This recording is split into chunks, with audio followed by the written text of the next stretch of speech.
قرآن حکیم نے بھی سورہ آل عمران کے آخری رکوع میں ذکر کو سب سے پہلے اور سب سے اہم عامل کی حیثیت سے شمار کیا۔ چنانچہ اس کی پہلی آیت جو ہے سورہ آل عمران کے آخری رکوع کی، اس میں تو وہی مضمون جو میں بیان کر چکا وہ آیا ہے، ان فی خلق السماوات والارض واختلاف اللیل والنہار لآیات لأولی الالباب۔ یقیناً آسمان اور زمین کی تخلیق میں اور دن اور رات کے الٹ پھیر میں نشانیاں ہیں ہوش مندوں کے لیے۔ ان کے ذریعے سے انسانی شعور کے اندر وہ معرفت رب اجاگر ہوگی۔ وہ پہلا مرحلہ اس نے طے کر لیا، وہ ڈورمنٹ معرفت اب ایکٹیویٹ ہو گئی۔ اب مزید فکر کا مرحلہ ہے جو اگلی آیت میں آیا ہے، الذین یذکرون اللہ قیاما وقعودا وعلی جنوبہم ویتفکرون فی خلق السماوات والارض ربنا ما خلقت ھذا باطلا سبحانک فقنا عذاب النار۔ یعنی تفکر جو ہے ویتفکرون فی خلق السماوات والارض، وہ تفکر کرتے ہیں، غور و فکر کرتے ہیں آسمان اور زمین کی تخلیق میں، لیکن اس تفکر کے ساتھ لازماً ذکر، اور ذکر مدام، ذکر بھی وہ کہ جو مستقل ہو، ہر حالت میں ہو۔ الذین یذکرون اللہ قیاما وقعودا وعلی جنوبہم، وہ لوگ کہ جو اللہ کو یاد رکھتے ہیں، اللہ کا ذکر کرتے ہیں، کھڑے ہوئے بھی، بیٹھے ہوئے بھی، اور اپنے پہلوؤں کے بل یعنی لیٹے ہوئے بھی۔ اب ان تین کے سوا تو کوئی پوزیشن انسان کی نہیں ہے، اسی کا نام ہے دوام ذکر۔ اور اس کے ساتھ اگر وہ تفکر کرتے ہیں تو ان کا فکر اگلی منزل تک پہنچتا ہے۔ تو پہلی شے تھی فکر انسانی کی صحیح رخ پر مزید پیش قدمی اور پیش رفت، اور اس کے لیے لازم ہے ذکر و فکر کا امتزاج۔ دوسری چیز کو لیجئے عمل کی درستی۔ اس عمل کی درستی کے لیے اللہ تعالیٰ کے ساتھ ایک گہرے تعلق کی ضرورت ہے، اس لیے کہ صبر کی بحث میں یہ مضامین شاید آپ کے سامنے آ گئے ہو کہ صبر، جہاں مصیبت پر صبر ہوتا ہے، تکلیف پر صبر ہوتا ہے، اللہ کے احکام پر جمنا یہ بھی صبر ہے، نفس کی خواہشات کی باغ کو تھام کر رکھنا، کھینچ کر رکھنا یہ بھی صبر ہے، اور استقامت کسی شے پر قائم رہنا یہ بھی صبر ہے۔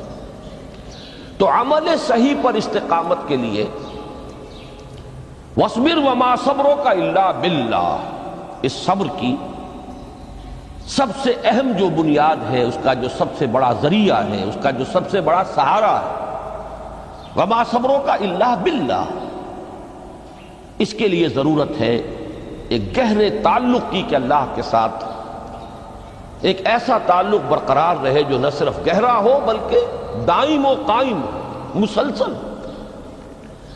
ذرا ذہول ہوگا تعلق مع اللہ میں، ذرا کمی آئے گی، شیطان کا وار کاری ہو جائے گا۔ اسی کو حضور نے حدیث میں یوں تعبیر کیا ہے تمثیلاً کہ جو دل اللہ کی یاد سے غافل ہے، اس پر فارسی کا وہ مقولہ بھی ہے کہ خانہ خالی را دیو می گیرت، گھر خالی رہے تو جنات اس پر دیو جو ہے آ کر قبضہ جما لیتے ہیں۔ تو خانہ قلب جو ہے اگر یاد خدا بندی سے خالی ہو گیا تو شیطان ابلیس لعین اپنی تھوتنی ٹکا دیتا ہے۔ یہ لفظ آتا ہے سور کے منہ کے لیے تھوتنی، جس طرح اس کا نکلا ہوا سا منہ ہوتا ہے آگے، تو یہ لفظ استعمال کیا گیا کہ وہ اپنی تھوتنی انسان کے دل پر جما کر اور پھوکے مارنی شروع کر دیتا ہے۔ تو شیطان کو موقع ہی تب ملتا ہے جب انسان کے تعلق مع اللہ کے اندر کمی، وہ خانہ بالکل خالی ہو گیا ہو یا اتنا ضعیف ہو گیا ہو کہ کل عدم ہو جائے، گویا کہ نہیں۔ تیسری چیز کی طرف آئیے روحانی ترقی، روحانی ترقی کے لیے میں ایک اصطلاح کے سامنے لا رہا ہوں، اس سے مراد کیا ہے؟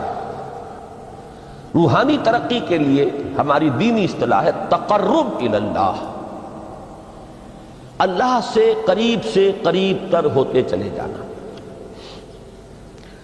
اس پر میرا ایک کتابچہ بھی ہے، تقرب الی اللہ کے 2 مدارج، 2 درجے، جو در حقیقت ایک حدیث نبوی علیہ الصلاۃ والسلام ہی پر مبنی ہے کہ حضور نے ایک درجہ قرار دیا ہے تقرب بالفرائض، فرائض کے ذریعے سے انسان اللہ کا قرب حاصل کرے۔ ایک ہے تقرب بالنوافل، نوافل کے ذریعے سے اللہ کا قرب حاصل کرے۔ ان میں کیا نسبت و تناسب ہے، اہمیت کے اعتبار سے کون بڑھ کر ہے، بلندی کے اعتبار سے کون بڑھ کر ہے، یہ تمام مسائل میں نے اپنی اس تقریر میں بیان کیے تھے جو اس کتابچے میں شائع ہوئی ہے۔ اس وقت میں اس کی تفصیل میں نہیں جا رہا، صرف یہ تذکرہ اس لیے کر رہا ہوں کہ جن کو بھی خواہش ہو جائے وہ اس کا مطالعہ کرے۔ ہماری اس وقت کی گفتگو سے وہ کتابچہ اس جگہ پر منسلک ہوگا۔ تو تقرب الی اللہ، یہ تقرب کوئی فزیکل فینومینن نہیں ہے، جسمانی یا مادی مسئلہ نہیں ہے۔ اللہ سے قرب یہ نہیں ہے کہ کوئی کروڑوں میل کا فاصلہ ہے، اب ہمیں کوئی رسی پر چڑھنا ہے اوپر بڑی محنت اور مشقت سے، فصل تو ہے ہی نہیں، فاصلہ ہے ہی نہیں، بعد ہے ہی نہیں۔ نحن اقرب الیہ من حبل الورید، ہم تو انسان سے اس کی شہرگ سے بھی زیادہ قریب ہیں۔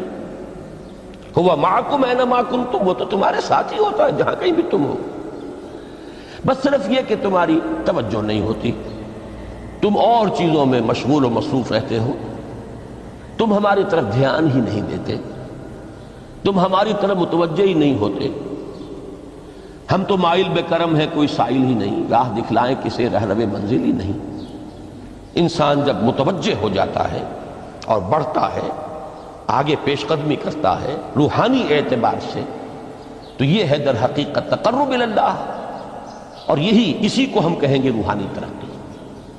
اب ان 3 چیزوں کو اگر آپ نے ذہن میں جما لیا، پھر میری بات کی ترتیب اس کو ذہن میں قائم کیجئے۔ ہم چلے کہاں سے؟ کہ دین کے ساتھ اصل مناسبت فلسفے کی نہیں، حکمت کی۔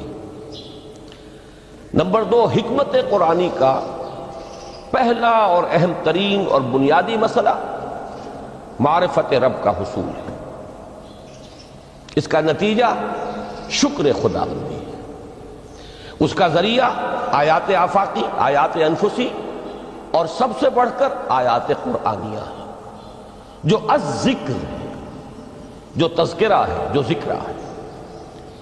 لیکن اس پہلے مرحلے کو اگر کوئی انسان بفضل ہی تعالی، اللہ کے فضل و کرم سے طے کر لے، اب اس کے سامنے 3 مسئلے، فکر کی مزید پیش رفت، مزید پیش قدمی صحیح رخ پر، اس کے لیے ذکر اور فکر دونوں کا امتزاج لازمی ہے۔ فقر قرآن اختلاط ذکر و فکر، الذین یذکرون اللہ قیاما وقعودا وعلی جنوبہم ویتفکرون فی خلق السماوات والارض۔ دوسری شے عمل کا درست رہنا، نہ افراط و تفریط ہو، عدم توازن ہو، نہ انسان نفس سے مغلوب ہو جائے، نہ انسان جذبات کی رو میں اندھا ہو جائے، نہ انسان ماحول سے مرعوب ہو کر متاثر ہو جائے، صحیح رخ پر اس کا عمل۔ نمبر 3، روحانی ترقی، جو اصل حاصل ہے، جو اصل مقصود ہے۔ نمبر 2 چیز کے لیے تعلق مع اللہ ضروری، نمبر 3 کے لیے تقرب الی اللہ۔ اب غور کیجئے، ان تینوں چیزوں کا بڑا گہرا تعلق ہے نماز کے ساتھ، ان تینوں کے لیے ستون کی حیثیت نماز کو ہے۔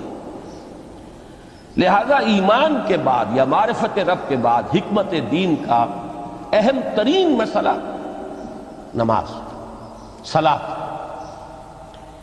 اس لیے کہ ایک طرف یہ انسان کو اللہ کے ساتھ ایک گہرے تعلق کا ذریعہ فراہم کرتی ہے، اپنے تمام مصروفیات میں سے ان مشغولیتوں میں جن میں گم ہونے کا خدشہ ہوتا ہے، نکلو۔ 24 گھنٹے کے معمولات میں سے کم 5 مرتبہ تو لازماً نکلو، اور اپنے آپ کو ذرا، اپنے حواس کو بھی، اپنی باطنی کیفیات کو بھی ذرا تازہ کرو۔ اگر کوئی گندگی، نجاست، کسی طرح کی ناپاکی کا کوئی معاملہ ہے، طہارت حاصل کرو۔ طہارت سے تمہارے اندر روح کو بھی بالیدگی ہوگی، تمہارے حواس بھی تازہ ہوں گے، تم گویا کہ بحیثیت کل تمہاری ہستی چاق و چوبند ہو جائے گی۔ وہ کسل، وہ سستیاں، وہ جو ایک کثافتیں ہوتی ہیں، ان سب سے نجات حاصل کرو، اور اب اپنے رب کے حضور میں کھڑے ہو جاؤ، اس کے ساتھ اپنا عہد بھی تازہ کرو، اس کی اہم صفات کو بھی اپنے ذہن میں پھر مستحضر کرو۔ یہی وجہ ہے، دیکھیے میں نے جو آیات آپ کو شروع میں سنائی تھی، سورہ لقمان کی 2 آیتیں، پہلی آیت میں اس کا ترجمہ کر چکا، دوسری آیت وَلَقَدْ وَإِذْ قَالَ لُقْمَانُ لِابْنِهِ وَهُوَ يَعِظُهُ يَا بُنَيَّ لَا تُشْرِكْ بِاللَّهِ إِنَّ الشِّرْكَ لَظُلْمٌ عَظِيمٌ۔ اس کے بعد درمیان میں کچھ مضمون آ کر پھر وہ آیہ مبارکہ آئی، یا بنی اقم الصلاۃ وامر بالمعروف وانہ عن المنکر واصبر علی ما اصابک۔ گویا کہ اہم ترین چیز، بنیادی ترین چیز، اللہ کو محض پہچان لینا کافی نہیں ہے، یاد رکھنا ضروری ہے۔ اللہ یاد رہے گا تو فکر صحیح آگے بڑھے گا، اللہ یاد رہے گا اور اس کے ساتھ ایک گہرا تعلق جو ہے برقرار رہے گا تو عمل درست رہے گا۔ بالکل یہی بات سورہ طٰہٰ میں جو پہلی وحی حضرت موسیٰ علیہ السلام پر ہوئی، اور پہلا مخاطبہ ہے، چونکہ حضرت موسیٰ کو یہ انبیاء کرام کے مقدس گروہ میں ایک امتیازی حیثیت حاصل ہے کہ ان سے براہ راست گفتگو ہوئی ہے، اگرچہ صرف ایک پردہ تھا، اوٹ من ورائے حجاب گفتگو ہوئی ہے، لیکن یہ کہ کوئی فرشتے کا درمیانی جو ہے وہ لنک نہیں تھا، براہ راست اللہ تعالیٰ نے حضرت موسیٰ علیہ السلام سے کلام فرمایا۔ کلم اللہ موسیٰ تکلیما، موسیٰ سے تو اللہ نے کلام فرمایا جیسے کہ کلام کیا جاتا ہے۔ تو پہلا مخاطبہ ہے، یہ پہلا مکالمہ ہے، پہلی وحی کہیے، اسی میں یہ الفاظ بھی موجود ہیں، اننی انا اللہ لا الہ الا انا فاعبدنی واقم الصلاۃ لذکری۔ یہ گویا کہ حکمت قرآنی کا ایک بہت بڑا خزانہ ہے یہ آیت مبارکہ، کہ خود حضرت موسیٰ علیہ السلام کو جو ہدایت دی جا رہی ہے، میں ہوں، میں اللہ، اننی انا اللہ لا الہ الا انا، میرے سوا کوئی معبود نہیں، فاعبدنی، بس میری بندگی، میری عبادت، میری پرستش، میری محبت، اس کو اختیار کرو۔ وَأَقِمِ الصَّلَاةَ لِذِكْرِي، اور نماز کو قائم رکھو میری یاد کے لیے۔ بلکہ اسی سلسلہ کلام میں آگے چل کر سورہ طٰہٰ میں آتا ہے، کافی گفت و شنید کے بعد جب حضرت موسیٰ نے کچھ معذرت بھی کی، کچھ دعائیں بھی کی، اللہ نے ایک دعا قبول بھی کی کہ ان کے بھائی کو بھی شریک کر دیا، حضرت ہارون کو بھی۔ اس کے بعد پھر جب فرمایا کہ اب جاؤ فرعون کی طرف، تو اس میں فرمایا وَلَا تَنِيَا فِي ذِكْرِي، اور دیکھنا یہ جو عظیم مشن تمہارے کندھے پر آ گیا ہے، بڑا بھاری اور کٹھن ایک فرض ہے جو تم پر عائد ہو گیا ہے، اس کے لیے سب سے بڑی تمہارے پاس جو قوت کا ذریعہ ہے وہ نماز ہے۔ اقیم فلا تنیا عن ذکری، میری یاد میں کبھی غفلت نہ کرنا، اس میں کبھی کوئی کمی نہ آنے دینا۔ جیسا کہ میں نے عرض کیا تھا کہ جیسے ہی وہ تعلق جو ہے کمزور پڑتا ہے یا منقطع ہو جائے معاذ اللہ، تو پھر انسان گویا کہ شیطان کے لیے ایک لقمہ تر بن جاتا ہے۔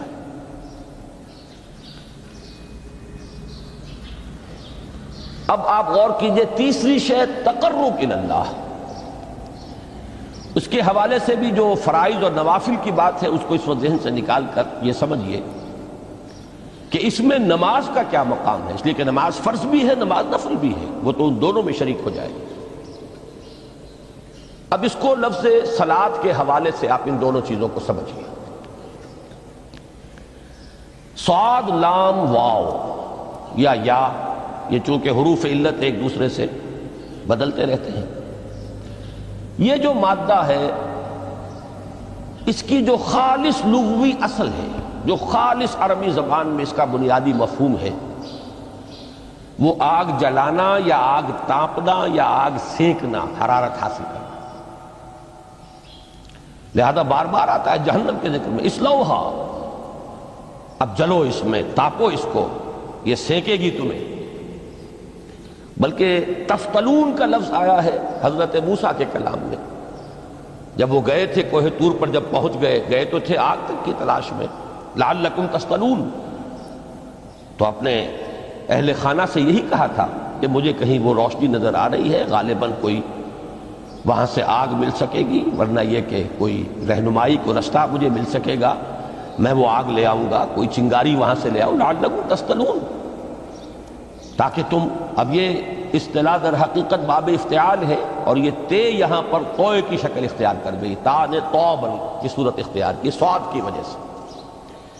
بہرحال اس کا سب سے بنیادی مفہوم جو ہے وہ ہے تاپنا، سکائی حاصل کرنا، حرارت۔ اس کے حوالے سے سمجھ لیجئے کہ سب سے بنیادی تعلق اس کا جو ہے وہ روح کے ساتھ ہے۔ روح میں محبت خداوندی کی آگ اگر ٹھنڈی پڑ گئی ہو،